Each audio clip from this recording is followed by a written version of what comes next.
daghan kaayo ninyo nga mo send og application unya kung dili ma-replyan within 24 hours, surrender dayon. Let me tell you a secret.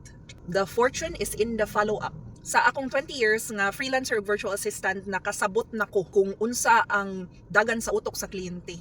Kanang mga kliyente manggod nga nangita og mga virtual assistant, mga business owners na sila.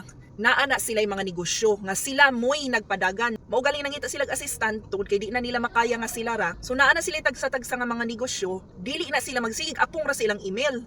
Dili ra na sila nagsigig apong dito sa job boards kung naa na bay ni apply. Usually mo check na sila late na kayo sa gabi or ini ka weekend pa sila makatanaw kay maura ang ilahang time nga makalugar silang tanaw sa mga applications. So if ni send kag application, unya na apoy 50 kalain ni send og application, nalubong na to imong application sa pinakadulo.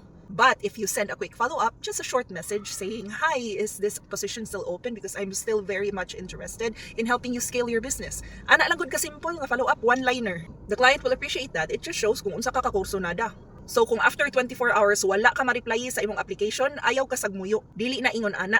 Basin busy lang yun si client niya, daghan siya giatiman. So while waiting, why not send more applications? Why not find more clients? Pwede pud ka mag-upskill, pwede nimo pabag-on imong portfolio. The point is, do not waste your time wallowing in your emotions. Lihok. Ang oras nagdagan ayaw usiki.